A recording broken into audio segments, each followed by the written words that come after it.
ঝালকাঠিতে সম্প্রসারিত হচ্ছে কুল বরই চাষ। অল্প পুঁজি ও ঝুঁকি কম থাকার পাশাপাশি পতিত জমিতে আবাদের সুযোগ থাকায় দিন দিন এর চাষ জনপ্রিয় হয়ে উঠছে। লাভজনক এবং একবার চারা রোপণ করে ৮ থেকে ১০ বছর ফল পাওয়া যায়। এতে বাড়ছে কর্মসংস্থানের সুযোগ। গ্লিটারের টুইন লেমন ও অ্যান্টিব্যাকটেরিয়াল ফর্মুলা বাসনকে চকচকে জীবাণুমুক্ত করে আমাদের দেয় গ্লিটার গ্যারান্টি।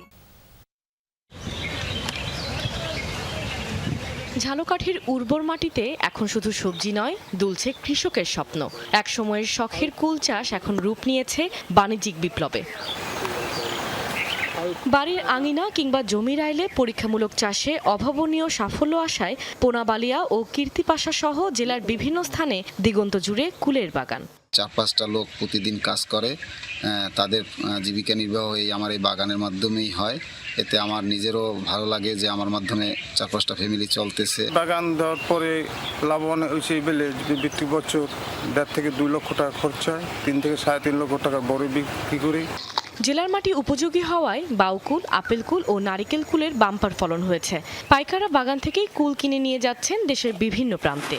হরমোনামুক্ত তো বড়ই এলাকা আর দামেও একটু কমে পাই, এই কারণে আমরা এখানে এই বড়ই নিয়ে। বিভিন্ন জাতের বড়ই পাওয়া যায়, সুস্বাদু, খাইতে মিষ্টি। এখানে আমরা সবাই এখানে কিনতে আসি, সস্তা কিনতে আসি সবাই। এখানে দূর দূর থেকেও অনেকে আসে। ঝালকাঠির কুল মিষ্টি হয়, খুব চলেও বেশি, আমাদের জন্য অনেক লোকই।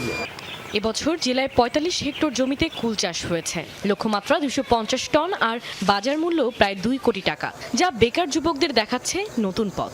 আমরা আমাদের কৃষি সম্প্রসারণ দপ্তরের পক্ষ থেকে নিয়মিত এই মাঠগুলো পরিদর্শন করছি, ফুলের বাগানগুলো পরিদর্শন করছি এবং সমসাময়িক সমস্যা যেগুলো আছে সেগুলো নিয়ে নিয়মিত আমাদের উপসহকারী কৃষি কর্মকর্তাবৃন্দ পরামর্শ দিয়ে যাচ্ছেন এবং ভবিষ্যতে এই ফুলের আবাদ বৃদ্ধির জন্য এবং আমাদের অর্থনৈতিক চাকাকে আরও বেশি গতিশীল করার জন্য এই বিষয়ে আমাদের প্রশিক্ষণের ব্যবস্থা করা হবে।